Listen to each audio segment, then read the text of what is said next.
afternoon, good afternoon, good afternoon. And everybody on the West Coast, good morning, good morning, good morning. And everybody else in between this great big beautiful country of ours, how the hell you doing? What do you know? What do you say? What's up? What's happening? Oh my gosh, it's not a kid's show. You got Rugrats, Crumbmatchers running around. Time to put them for a nap. If they're old enough to be in school, they should be in school.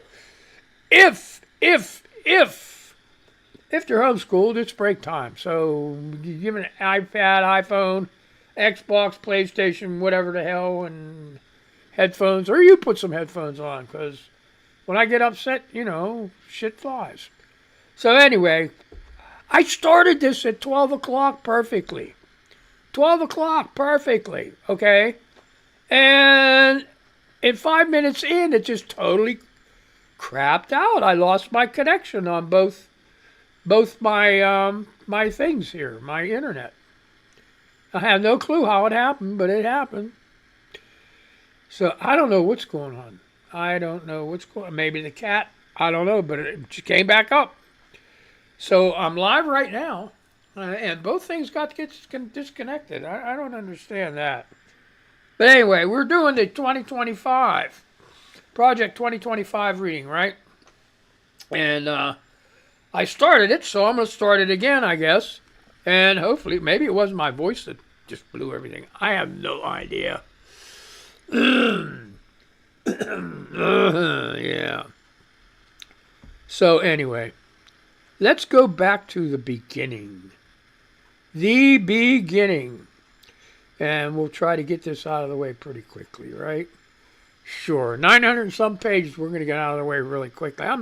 I'll be here till next freaking year doing this shit. But hey, you got to get this stuff out. People got to know what's going on. All right. So, anyway, the acknowledgments says this work, Mandate for Leadership. That's what it's called. It's not Project 2025. It's Mandate for Leadership 2025. The Conservative Promise, really, is a collective effort of hundreds of volunteers who have banded together in the spirit of advancing positive change for America. Our work is by no means a comprehensive compendium of conservative policies, nor is our group the exclusive cadre of conservative thinkers. The ideas expressed in this volume are not necessarily shared by all. What unites us is the drive to make our country better. First and foremost, we thank the chapter authors and contributors who gave so freely of their time in service of their country. Okay. So anyway, we're particularly grateful to have the help of dedicated members of the Heritage Foundation's management and policy teams. Okay, and then they name names. Executive Vice President Derek Morgan and Chief of Staff Wesley Cooper Smith. Don't worry about that right now, okay? But just a bunch of names of them thanking through contributing. And then when you go down, they have the 2025 Advisory Board, and it's almost 2 pages long, and a lot of conservative places. And now we're up to the point of I'm just skipping over the stuff that's so totally boring. But if you want to download it and look up these different places, that I'll give you a couple lists, okay? Alabama's Policy Institute, Alliance Defending Freedom, American Compass, the American Conservative, that's in the A's. There's no B's, huh? Center for Equal Opportunity, Center for Family and Human Rights. Okay, and then Family Policy Alliance, Independent Institute for American Worker. All right, and on. And okay, here you go. The 2025 Presidential Transition Project. We want you, the 2025 Presidential Transition Project is the conservative movement's unified effort to be ready for the next conservative administration to govern at 12 noon 2025. Welcome to the mission. By opening this book, you are now part of it. Indeed, one set of eyes reading these passages will be those of the 47th President of the United States, and we hope every other reader will join in making the incoming administration a success. So they're already counting on Trump to win. Okay, so history teaches us that a president's power to implement an agenda is at its apex during the administration's opening days. To execute requires a well-conceived, coordinated, unified plan and a trained and committed cadre of personnel to implement it. In recent election cycles, presidential candidates normally began transition planning in the late spring of election year or even after the party's nomination was secured. That is too late. The federal government's complexity and growth advance at a seemingly logarithmic rate every 4 years. For conservatives to have a fighting chance to take on the administrative state and reform our federal government, which means destroying democracy, the work must start now. The entirety of this effort is to support the next conservative president, whoever he or she may be. Now here, that's the real thing. And that's what's so important about this election. And everyone after that. It says, again, the entirety of this effort is to support the next conservative president, whoever she or me. So it don't necessarily have to be Trump 2025. Okay? It could be they could just change the title, Project 2029, for the next conservative president, Republican president, conservative president, whatever. Okay, here's something that a lot of people didn't know. In the winter of 1980, the fledgling Heritage Foundation handed to President-elect Ronald Reagan the inaugural Mandate for Leadership. This collective work by conservative thought leaders and former government hands, most of whom were not part of the Heritage, set out policy prescriptions agency by agency for the incoming president. The book literally put the conservative movement and Reagan on the same page, and the revolution that followed might never have been save for this band of committed and volunteer activists. With this volume, we have gone back to the future and then some. All right, so it's and you saw what he did. He busted the Air Traffic Controllers Union. He just decimated the mental health field and help for mental health and wages. So many things that Reagan did, that made it better. And the trickle-down economics, how about that shit? That's what destroyed wages for the American worker. For the next, at least, it's still even today. Wages are down because of that. All right? Okay, it's not 1980. In 2023, the game changed. The long march of cultural Marxism through our institutions has come to pass. The federal government is a behemoth weaponized against American citizens and conservative values, with freedom and liberty under siege as never before. The task at hand to reverse this tide and restore our republic to its original moorings is too great for any one conservative policy shop to spearhead. It requires collective actions of our movement. With the quickening approach of January 2025, we have 2 years and one chance to get it right. Project 2025 is more than 50 and growing of the nation's leading conservative organizations joining forces to prepare and seize the day. The axiom goes, personnel is policy, and we need a new generation of Americans to answer the call and come to serve. All right. This book is functionally an invitation for you, the reader, Mr. Smith, Mrs. Smith, Ms. Smith, to come to Washington or support those who can. Our goal is to assemble an army of aligned, vetted, trained, and prepared conservatives to go to work on day one to deconstruct the administrative state. The project is built on 4 pillars. Pillar 1, this volume puts in one place a consensus view of how major federal agencies must be governed, and where disagreement exists, brackets out these differences for the next president to choose a path. Pillar 2 is a personnel, like people, database that allows candidates to build their own professional profiles and our coalition members to review and voice their recommendations. These recommendations will then be collated and shared with the president-elect's team, greatly streamlining the appointment process. See, they're taking over for the president, in a way, is they're going to dictate to him who he can go ahead and hire. Well, you're going to hire this guy. He's a really good guy, real conservative. He knows exactly what to do. Yeah, sure. Pillar 3 is the Presidential Administration Academy, an online educational system taught by experts from our coalition. For the newcomer, this will explain how the government functions and how to function in government.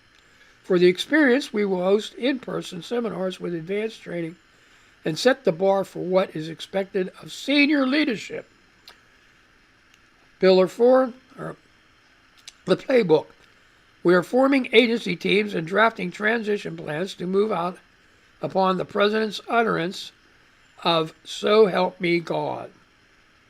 As Americans living at the approach of the nation's 250th birthday, we have been given much. As conservatives, we are as much required to steward this precious heritage for the next generation. On behalf of our coalition partners, we thank you and invite you to come and join us with project2025.org.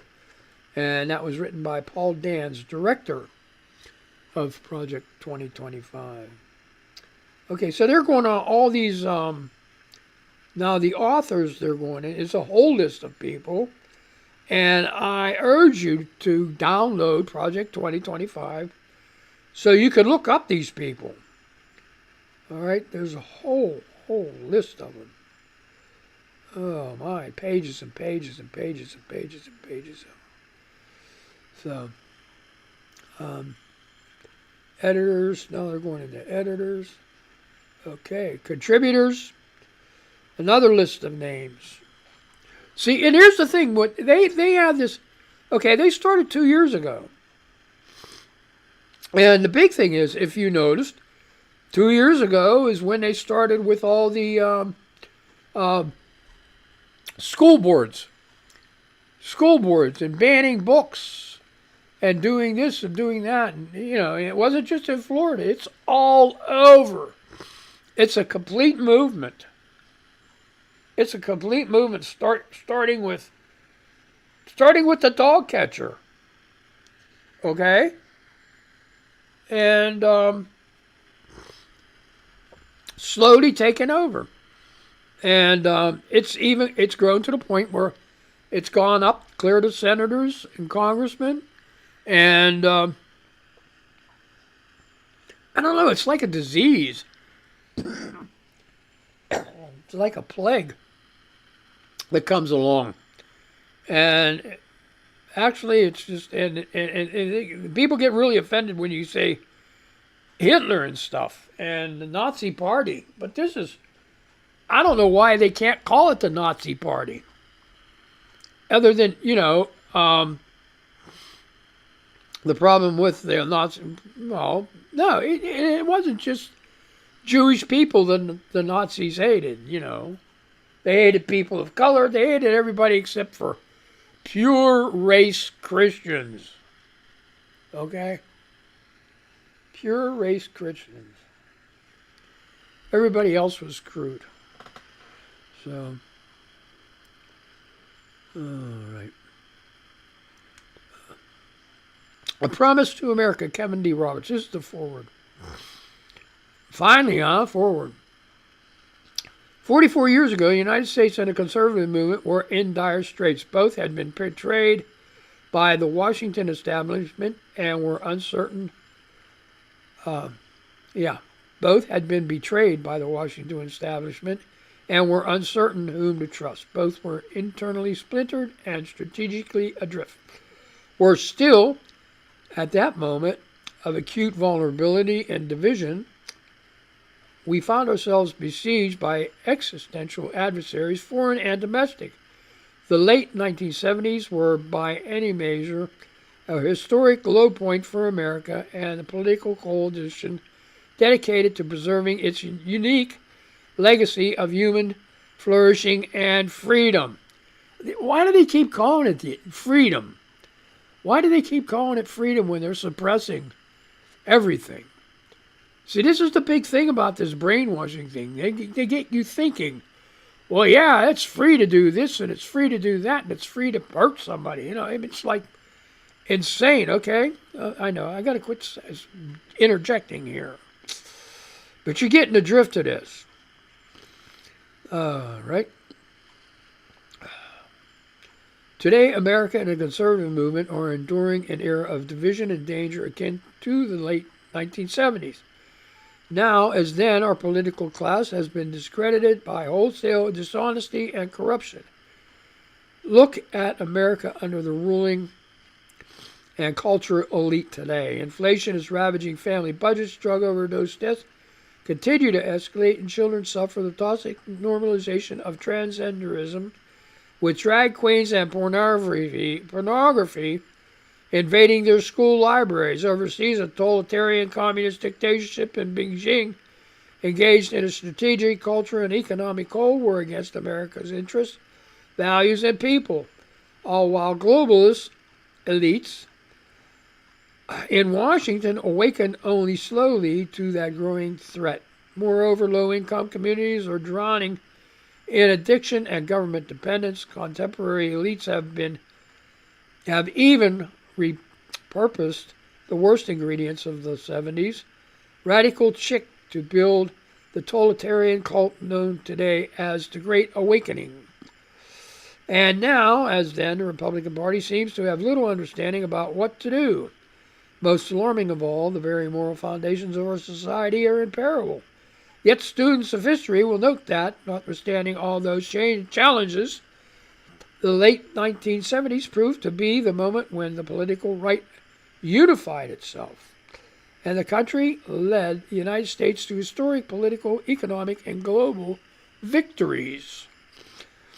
The Heritage Foundation is proud to have played a small but pivotal role in that story. It was in early 1979, amid stagflation, gas lines, and the Red Army's invasion of Afghanistan, the nadir of Jimmy Carter's days of malaise, the Heritage launched the Mandate for Leadership project.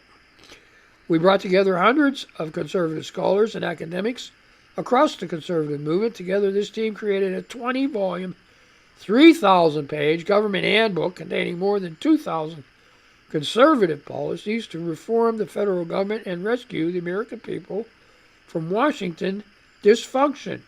It was a promise from the conservative movement to this country, confident, specific, and clear. Mandate for Leadership was published in January 1981, the same month Ronald Reagan was sworn into his presidency. By the end of that year, more than 60% of its recommendations had become policy. And Reagan was on his way to ending stagflation, reviving American confidence and prosperity, and winning the Cold War. The bad news today is that our political establishment and cultural elite have once again driven America toward decline. The good news is that we know the way out, even though the challenges today are not what they were in the 1970s. Conservatives should be confident that we can rescue our kids, reclaim our culture, revive our economy, and defeat the anti-American left at home and abroad. We did it before and we'll do it again.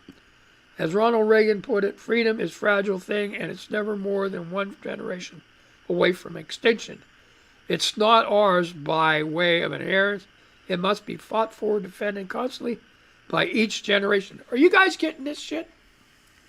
Are you guys understanding how this brainwashing works?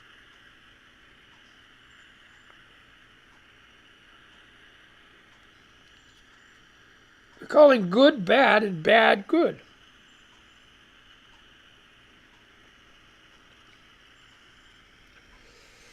Freedom. Right. This is a duty history has put before us and the standard by which our generation of conservatives will be judged, and we should not want it any other way.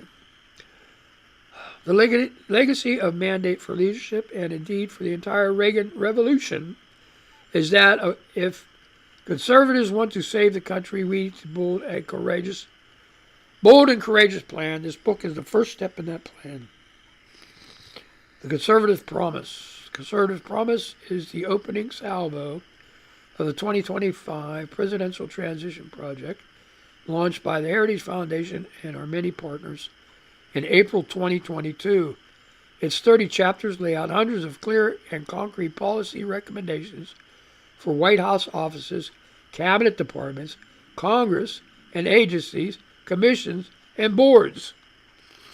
Just important as the scope of the Conservative Promise's recommendations is the breadth of its authorship. This book is the product of more than 400 scholars and policy experts from across the conservative movement and around the country. Contributors include former elected officials, world-renowned economists, and veterans from our four presidential administrations.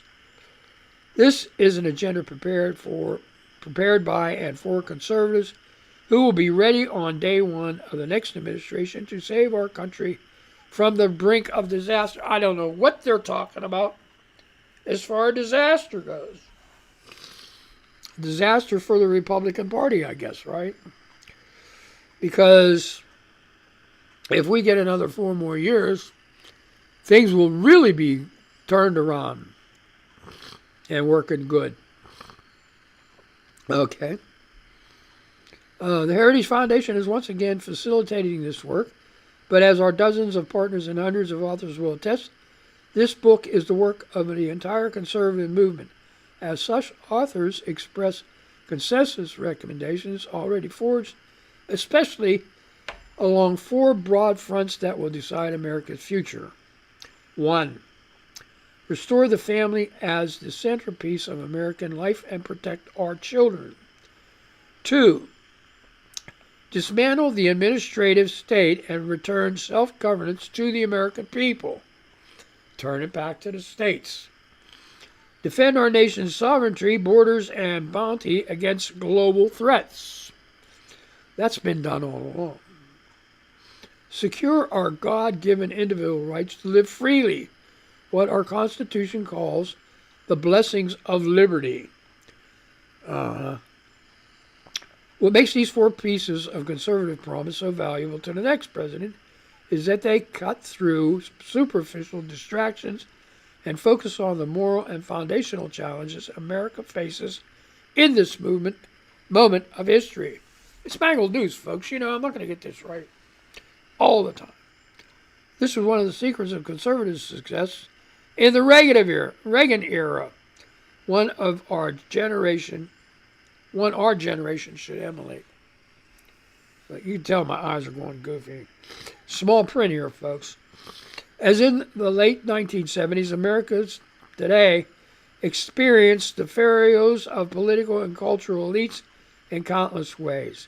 In the job market and in the grocery store checkout lines, on the streets and in our schools, in the media and within our institutions. But in truth, these daily dysfunctions are not innumerable problems, but innumerable manifestations of a few core crises. In 1979, the threats we faced were the Soviet Union, the socialism of 1970s liberals, and the predatory deviancy of cultural elites. Reagan defeated these beasts by ignoring their tentacles and striking instead at their hearts. His approach to the Cold War, we win and they lose. His economic agenda, the human dignity of work and its many rewards. His platform, throw everybody off of welfare. Make everybody starve. His platform in the culture wars, the community of values embodied in these words: family, work, neighborhood, peace, and freedom. This book and Project 2025 as a whole will arm the next conservative president with the same kind of strategic clarity, but for a new age.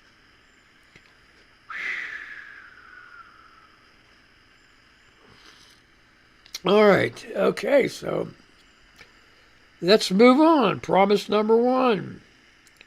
Restore the family as the centerpiece of American life and protect our children. The next conservative president must get to work pursuing the true priority of politics, the well-being of the American family. Its purpose is to replace people's natural loves and loyalties with unnatural ones. You see this in the popular left-wing aphorism, government is simply the name we give to things we choose to do together. But in real life, most of the things people do together have nothing to do with government. These are mediating institutions that serve as the building blocks of any healthy society: marriage, family, work, church, school, volunteering. The name real people give to the things we do together is community, not government. Our lives are full of overlapping communities, and our individual and collective happiness depends on them. But the most important community in each of our lives and the life of the nation is family. Today, American family is in crisis. 40% of all children are born to unmarried mothers, including more than 70% of black children. There is no government program that can replace the hole in a child's soul cut out by the absence of a father. Fatherlessness is one of the principal sources of American poverty, crime, mental illness, teen suicide, substance abuse, rejection of the church, and high school dropouts. Rejection of the church. So many of these problems government programs are designed to solve, but can't, are ultimately problems created by the crisis of marriage and the family. The world has never seen a thriving, healthy, free, and prosperous society where most children grow up without their married parents.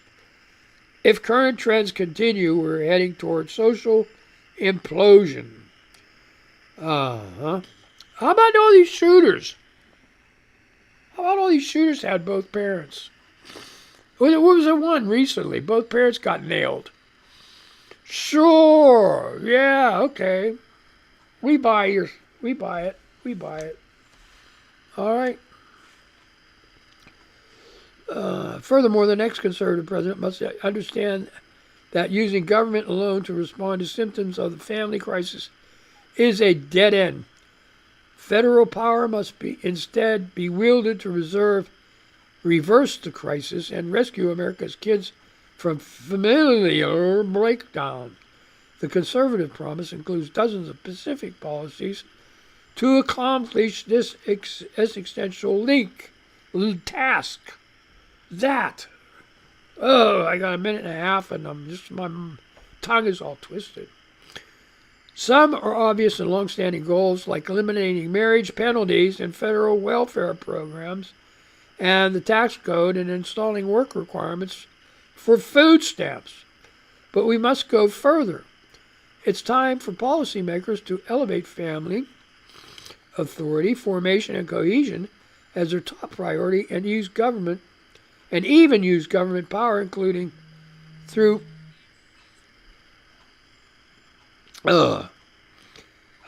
great, blew me out.